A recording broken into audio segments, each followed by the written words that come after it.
Vision అంటే చంద్రబాబు నాయుడు, చంద్రబాబు నాయుడు అంటే vision.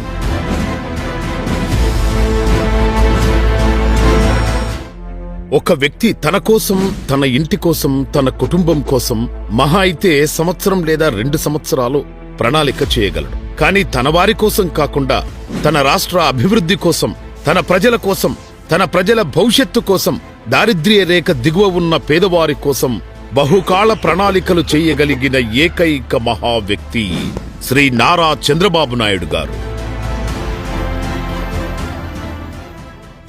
2020 vision ప్రణాళిక రచించిన హైదరాబాద్ను ప్రపంచంలోనే మహానగరంగా తీర్చిదిద్దారు.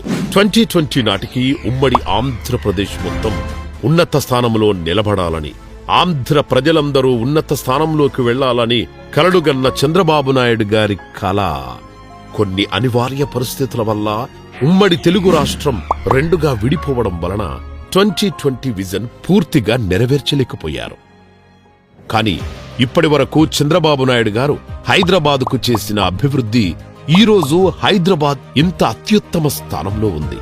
తన తెలుగు ప్రజల అభివృద్ధికి తాను చేసిన దిశా నిర్దేశం అనివార్య పరిస్థితుల్లో విఫలమైనందుకు చంద్రబాబు నాయుడు గారి మనస్సు చాలా కలత చెందింది.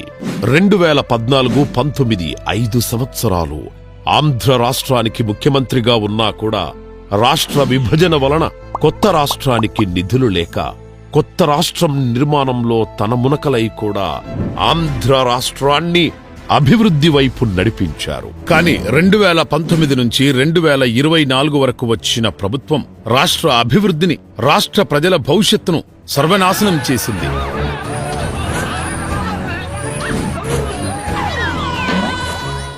మళ్లీ అకుంఠిత దీక్షతో కూటమితో చేతులు కలిపి ప్రభుత్వాన్ని స్థాపించారు. ఇంకా ఒక్క నిమిషం కూడా ఆలస్యం చేయకుండా ఆంధ్ర ప్రజల అభివృద్ధి వైపు అడుగులు వేయాలి, ఆంధ్ర ప్రజలు ఉన్నత స్థానంలో ఉండాలి అన్న ఏకైక లక్ష్యంతో ఇప్పుడు ప్రభుత్వం ప్రవేశపెట్టిన వికసిత్ భారత్ కి అనుసంధానంగా స్వర్ణాంధ్ర 2047 ప్రణాళిక ప్రవేశపెట్టారు.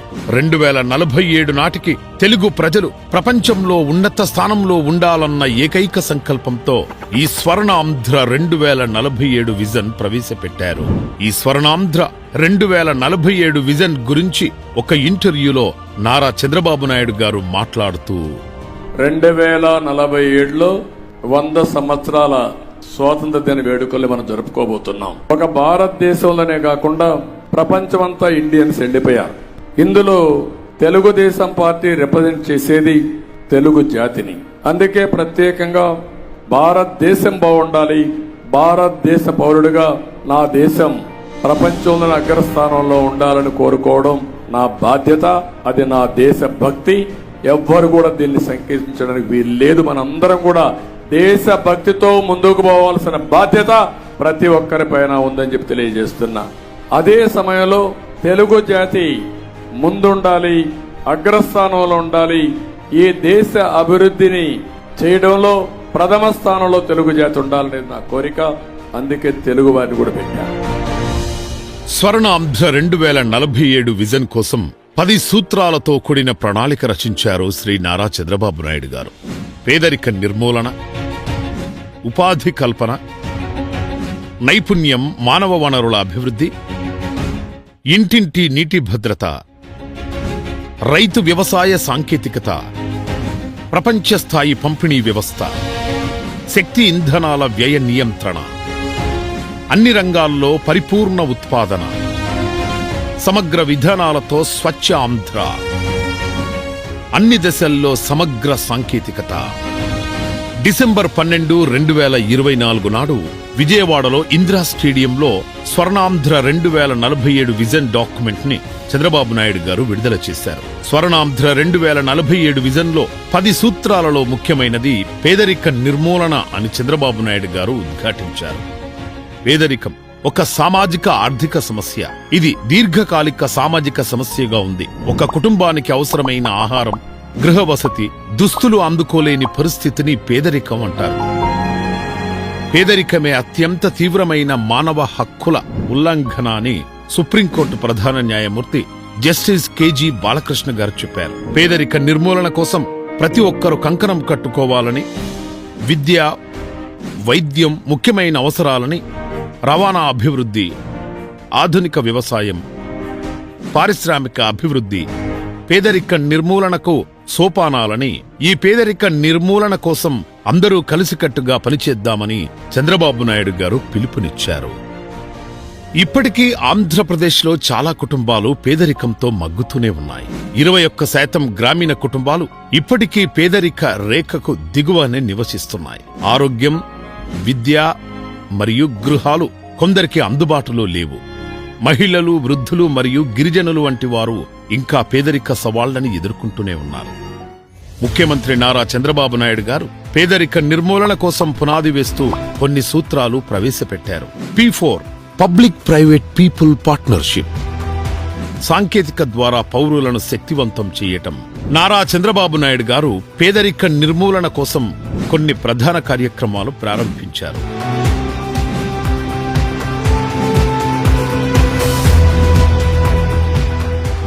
నైపుణ్యత అభివృద్ధి కేంద్రాలు, అందరికీ గృహాలు, నదులు అనుసంధానం. చంద్రబాబు నాయుడు గారు స్వర్ణాంధ్ర విజన్ 2047 కోసం కొన్ని ప్రధాన వ్యూహాలు రచించారు. ఆంధ్రప్రదేశ్లో 100% అక్షరాస్యత సాధించడం, ప్రతి పాఠశాల ఆధునిక సదుపాయాలు కలిగి ఉండటం, బాల్యం నుంచే సరైన విద్య మరియు నైపుణ్య శిక్షణ అందించడం, అందరికీ ఉపాధి మరియు జీవనోపాధి, పారిశ్రామిక పార్కులు, లాజిస్టిక్ హబ్లు మరియు సాఫ్ట్వేర్ కంపెనీల ద్వారా 2 కోట్ల ఉద్యోగాలు సృష్టించడం, ఎంఎస్ఎంఈలు మరియు యువత నేతృత్వంలో వ్యాపారాలు ప్రోత్సహించడం, ప్రతి ఒక్కరికి ఉపాధి అవకాశాలు కల్పించడం, గృహ మరియు మౌలిక సదుపాయాలు 2035 నాటికి 1 కోటి చౌక గృహాల నిర్మాణం, ప్రతి ఇంటికి స్వచ్ఛమైన తాగునీరు అందించడం, అందరికీ గ్రీన్ ఎనర్జీ ఎఫిషియెంట్ కమ్యూనిటీలు, నైపుణ్యాలు మరియు వ్యాపార వ్యూహాలు 2030 నాటికి 5 నైపుణ్య కేంద్రాలు ప్రారంభించడం, ఒక కుటుంబం ఒక వ్యాపార యజమాని లక్ష్యం ద్వారా గ్రామీణ వ్యాపారాలు వృద్ధి చేయడం, ప్రతి ఒక్కరికి సంక్షేమం అందించడం, 2047 నాటికి గిరిజన ప్రాంతాలు మరియు మహిళలను కూడా దారిద్ర్య రహిత సమాజంలో భాగస్వామ్యం చెయ్యడమే లక్ష్యంగా నారా చంద్రబాబు నాయుడు గారు స్వర్ణాంధ్ర 2047 విజన్ డాక్యుమెంటరీని విడుదల చేస్తూ, ఈరోజు చాలా హిస్టారికల్ డే, చరిత్రలో చిరస్థాయిగా మిగిలిపోయే రోజుది. ఎవరైనా 100 సంవత్సరాల స్వాతంత్ర దిన వేడుకలు మనం జరుపుకోబోతున్నాం. తెలుగువారు ఇంత అభివృద్ధిలో ఎలా ఉన్నారని ఆలోచిస్తే ఆ రోజు ప్రారంభించిన ఆ విజన్ ఫలితమే ఈ అభివృద్ధి అని చెప్పుకోవాలి. దాని ప్రభావంతో ఈ రోజు నేను ఈ స్థాయికి వచ్చాను అని గర్వంగా చెప్పుకోవాలి. ప్రపంచంలోనే తెలుగు జాతి నెంబర్ 1 స్థానంలో ఉండాలని ఈ ప్రభుత్వం యొక్క సంకల్పం. ప్రపంచానికి తెలుగుడు సత్తా ఏమిటో చూపించాలని అప్పుడే ఆ రోజే నందమూరి తారక రామారావు గారి ఆత్మకి శాంతి కలుగుతుంది. ప్రజలందరూ పేదరిక నిర్మూలనకి కృషి చేసి స్వర్ణాంధ్ర 2047 విజన్కి న్యాయం చేయాలి. 2047లో ప్రపంచంలోనే తెలుగువాడు అత్యున్నత స్థానంలో ఉండాలని కోరుకుంటున్నాను. అందరికీ పేదరిక నిర్మూలన కోసం కంకణం కడదాం. స్వర్ణాంధ్ర 2047 విజన్ కోసం శ్రమిద్దాం. 2047 నాటికి తెలుగు జాతిని ప్రపంచంలో ఉన్నత స్థానంలో నిలబెడదాం.